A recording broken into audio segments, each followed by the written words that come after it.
Right, welcome to the auction for this mr2 3 litre V6. I've not started this in 3 weeks, so hopefully it will start. So wait for the engine lights to go off, which they should do in a second.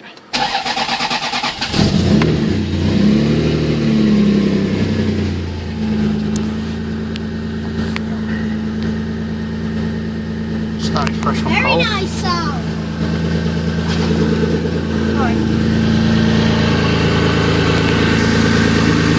There's no ticking, no banging, no smoke or oil coming out, there's no leaks, no smoke out of the exhaust at all, and it is freezing cold. A little bit of steam out of this one.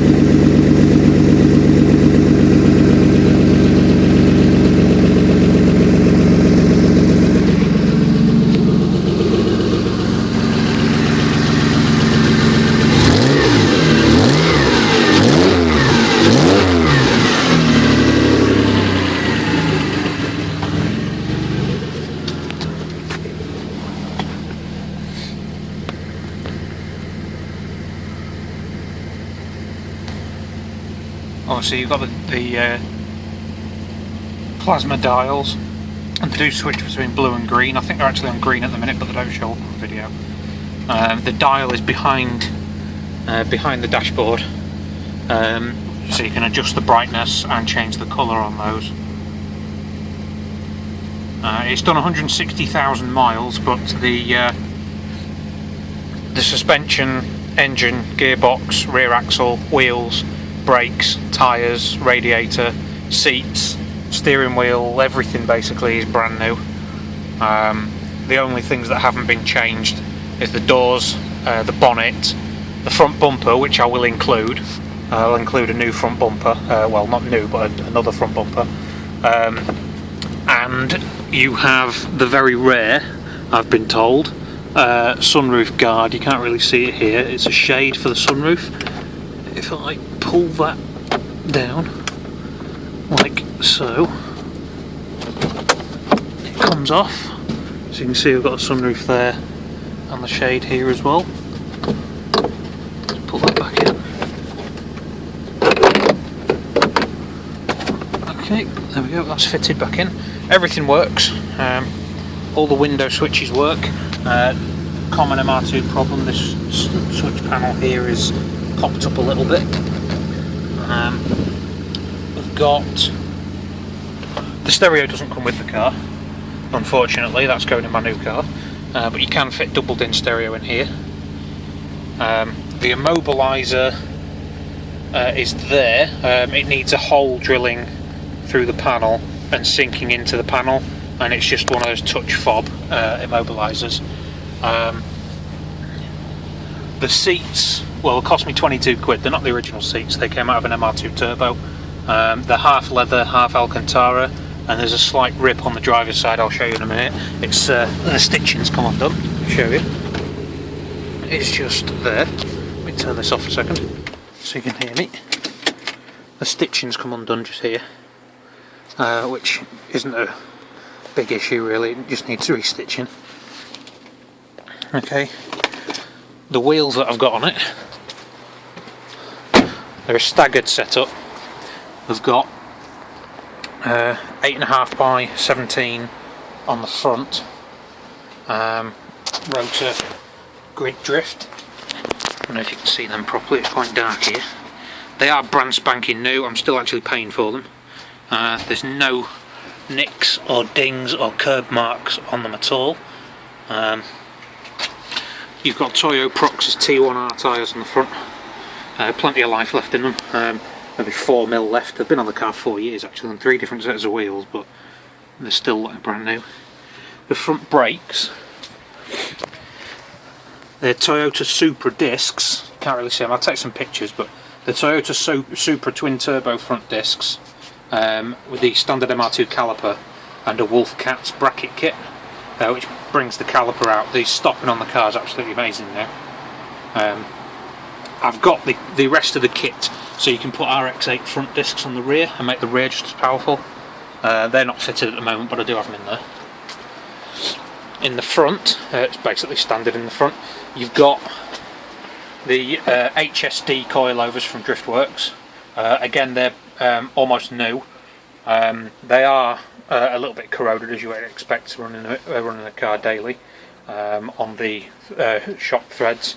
But as you can see just here, it is, if I put my finger in there, it is quite close, but it doesn't scrub unless you hit a really big pothole, but you should be avoiding those anyway. It's as low as it'll go on those coilovers, with the biggest wheels that will fit on the car without too much problem.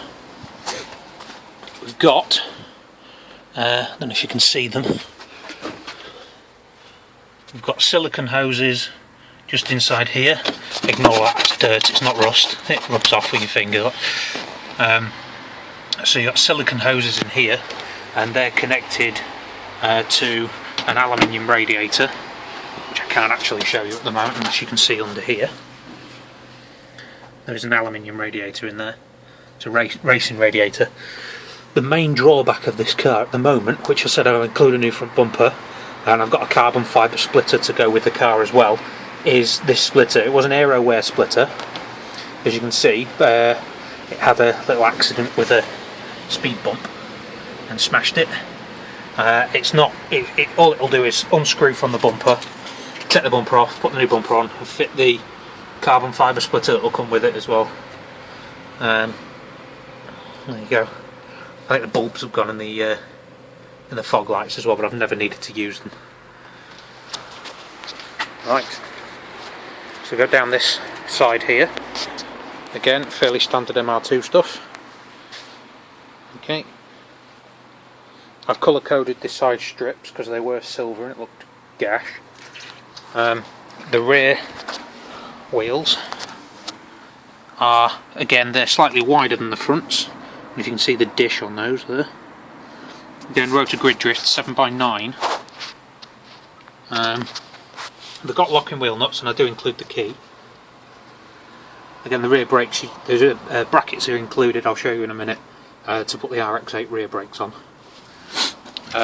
Border side spats, which have actually been cut into the rear bumper. You can see just under here, so that it sits on this swage line that would normally sit there, and it looks rubbish. So they've been cut into the bumper to sit along that swage line so that they fit properly. The rear exhaust is Jap Speed, the standard NA Jap Speed box, which just needs polishing up. It is clean. Oh, sorry, it is dirty, but there's no rust or anything on it. It's stainless steel. I'll show you a link of the custom Y-pipe I've had made as well, which is stainless, from the front branch and the rear branch, to give it the 200 wheel horsepower, which there should be a link on the auction as well, so you'll be able to see the car on the dyno spitting flames, which is always good. It is a revision 2, but obviously, as most people on a revision 2 don't like the square rear lights, I've had revision 3 plus rear lights put on it with a centre panel. Reversing lights don't work, but they're not needed for an MOT. I've just never got around to connecting them. All the cabling for the old ones are behind there, but it's just never been connected. Just somebody with a pair of tin snips and or side cuts, sorry, and a soldering iron, I'd be able to get them working. Another bad point as well, paintwork wise, is these flaky bits of paint on the rear bumper. Now that happened about 3 weeks ago. Somebody in the car park at work decided to leave the handbrake off on his car, and it bumped into the back. Like I said, all it did is flex the rear bumper and pop the paint off, but with it being 21 years old, the paint's quite brittle and it flaked off. There's no structural damage whatsoever, and you can't even see where it's hit it. It's just flexed the bumper. Could really do with a full respray, but you know, that'll be up to the new owner. And personally, I'd track it and not give a monkeys about what colour the paint is, to be honest. Right, here's the heart of the car. You've got the Toyota Camry 3 litre V6. It's from 1994. The vehicle it came out of had done 104,000 miles, but Paul at Woodsport, he fully rebuilt the engine 2 years ago. It had new big end shells, new piston rings. Basically, all the gaskets were changed. It's a full rebuild on the engine, so the engine's like brand new. It's cast iron block. The conrods, they are forged conrods from the factory. They are massive. They're actually bigger than the ones you find in a Super Turbo. So they're the biggest conrods Toyota actually make for any engine. Built by Yamaha. The induction kit is, I've been told it's actually a copy of an Apexi induction kit. I did have a genuine HKS one on there, but it just sounded rubbish. It just needs the bracket refitting to actually fit it back on. That came off a couple of days ago, and obviously since I'm selling the car, I don't really want to spend any more money on it. It just, you know, it just needs the bracket. There's the fixing bracket for it, if you can see that. There's a bracket that's bolted to the car just here. It just needs a bracket putting round to hold all this in place, or you can put a cold air feed down to the scoop down at the side that are on an MR2. It's a fuse box lid, which I thought looked pretty smart, so I've got the stainless steel bit on there. Yeah, it's all been painted. The engine bay wasn't painted, it was cleaned up when it was put in, but all the heat shields were painted, and that's still coloured. Cylinder heads are red. You can see the other cylinder head just down there. Okay, it's had the EGR valve removed by Paul at Woodsport, so it doesn't have an EGR. It is on an automatic ECU, so it does get a little bit getting used to, but once you get used to it, it drives like any other normal car. It's just, you know, that when you put your foot on the clutch or rev it and let go of the throttle, sorry, it will rev and then drop back down slowly. It's only like 500 RPM. It just, you know, it gets a bit getting used to at first, but you know, it's not anything out of the ordinary. They all do it. You've got professional installation, like I said, by Woodsport. You've got all brand new radiator hoses. It's got, let's have a look. You've got some silicone hoses there. The igniters and everything are mounted in the respective places, like there would be on the Camry, if you like, because obviously this is the front end of a Camry and the back of an MR2. The gearbox has only done 250 miles. The gearbox itself, I've been through 2 gearboxes with this car, basically because it's got so much torque, it's ripped the gearboxes to bits. The gearbox that's on it is now from an MR2 Turbo, which includes the gearbox, the clutch, the drive shafts, the hubs, and basically the entire back end is now from an MR2 Turbo. That lot on its own cost me 650 quid, and that's only done 250 miles. It's well capable of taking over 600 horsepower. There's no problem at all with the back end. The engine, like I said, 200 horsepower. 180 foot-pounds of torque from 2,000 RPM to 6,000 RPM, so it will pull away in 5th gear. I have done it twice just to show people that it will do it. It's not really recommended, but it can pull away in 5th gear, and it will pull through to 160 miles an hour. It will hit the limiter at sort of 158, but it will bounce, you know, off the limiter, and it'll just clock over to 160. Like I said, I've only done that once, and it was scary fast, but it gets there quite quickly as well. Yeah, basically that's the engine. Like I say, I'll put up a picture of the Y pipe from the exhaust. Again, you got HSD coilovers on the rear as well. Again, same situation as the front. They're as low as they'll go. The rear arches starting to show some rust where it's been rolled. But it's only surface rust. You just need to rub down on a paint. Like I said, if you're going to use it as a track car, you know, you might as well not bother painting it. But, you know, if you're going to keep it on the road, I'd just give it a scrub back with some wet and dry, and give it a spray. It is Toyota Super White too, but I have found that normal appliance gloss white is exactly the same colour. Just using that for, you know, in the front trunk. And some of the trim panels have been painted in appliance white because it's easier to get hold of than Toyota white. The rear spoiler is a genuine Bomex drift spoiler. Now these are very hard to get hold of. They're as rare as rocking horse drop-ins. This one's bonded to the rear boot lid, which isn't the original boot lid. It came with the spoiler, but luckily it was in the right colour, so very, very lucky. Like I said, it was a Rev 2, so where the original spoiler was, along here, which if you want I can you know, include the original spoiler in white as well, although it won't fit the car anymore.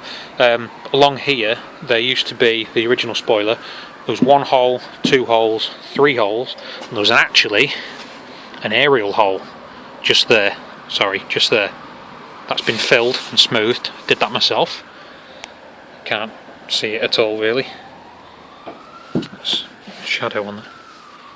And there's normally a hole on the spoiler as well for the aerial to come through, which has also been smoothed. I didn't do that, that was done before I got it. It's completely smooth, completely flat. Yeah, you can't see, even in the reflections, you can't see where it's been, you know, where it's been smoothed off. But like I said, this spoiler on its own is worth about 500 quid. That comes with a car. The engine is £4,500 to get the engine fitted, plus a 650 for the rear gearbox. For the gearbox, the drive shafts, the rear hubs. So, you know, it's all pretty brand new.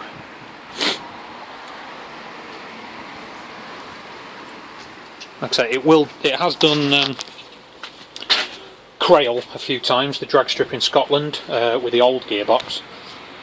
This gearbox, like I said, it's only done 250 miles, hasn't been anywhere racy really since I put the brakes on, but the brakes are well capable of doing a couple of track days, no problem at all.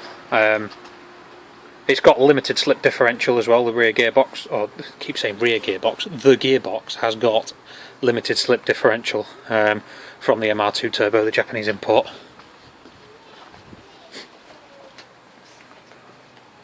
So I'm asking £2,500 with everything you can see. If it's anything lower than £2,500, I'll put it on the bike now at 2.5. Then the wheels and the brakes will not be coming with it. It'll go back on the standard wheels and back on the standard brakes. But it is still very good value for money. The 0 to 60 time was laser timed at Crail at 5.5 seconds to 60, which is rapid. There's not a lot of cars on the road will keep up with it, even when it's rolling. It is very, very fast. It's actually faster to 60 than the mr2 turbo. It'll still do 35 to the gallon at 60 miles an hour on the motorway. You can do 70 miles an hour. The miles per gallon drops a little bit, but only to about 28, 20, 29, something like that. Used to drive from Scotland to Birmingham every other week with the old gearbox in here. So it's absolutely spot on to drive long distance as well. It'll just cruise.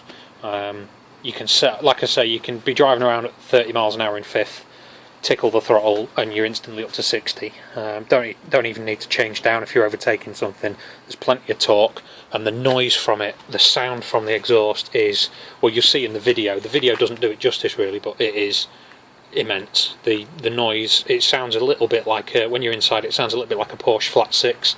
But when you're behind it, it just roars.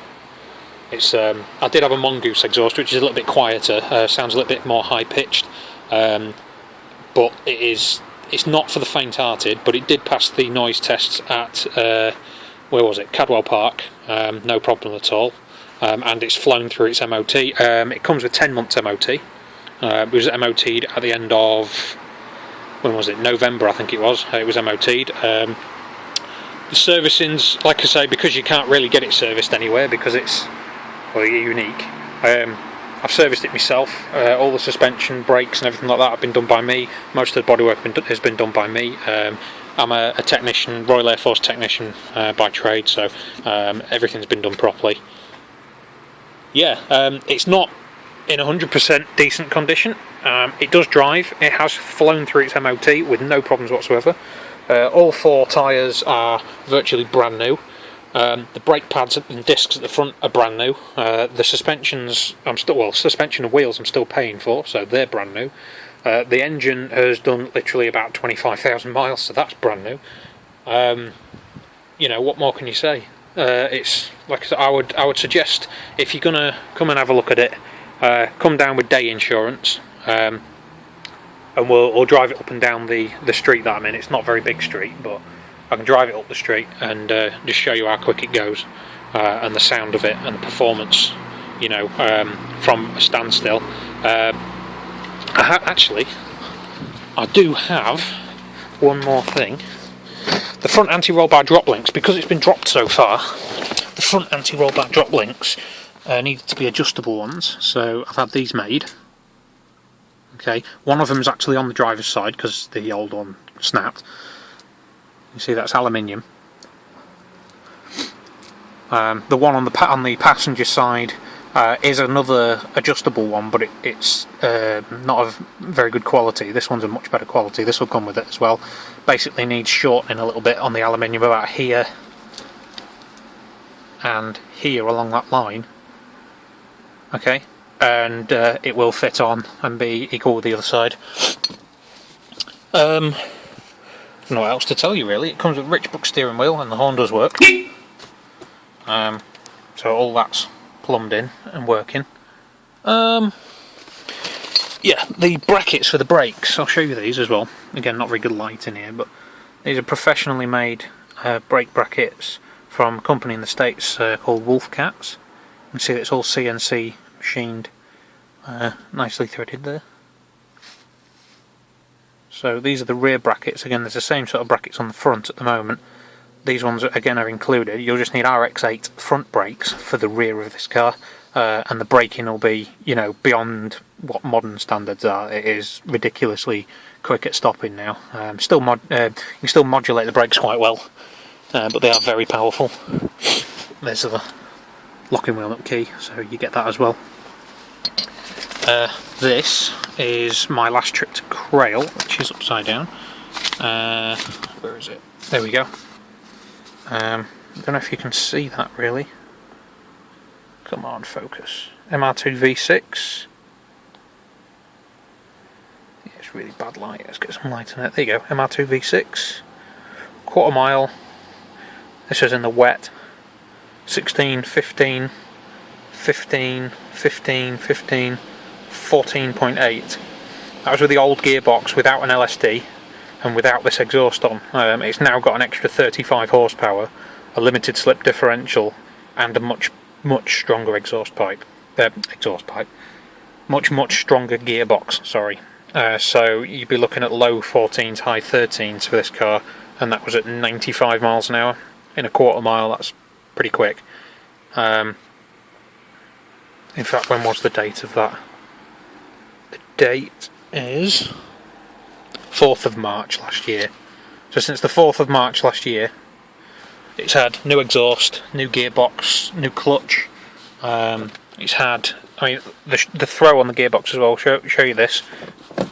That's first, that's second, third, fourth, fifth. There's hardly any throw in the gearbox, in the gear stick, sorry, at all. Oh, there's a leather gaiter on there as well. Oh, this bloody lighting in here is rubbish. And a leather gaiter on the handbrake as well.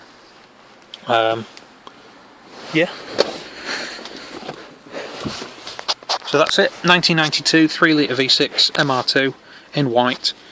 MR2 turbo gearbox, shafts and hubs, limited slip differential, 0 to 16 5.5 seconds, 160 mile an hour top speed, £2,500.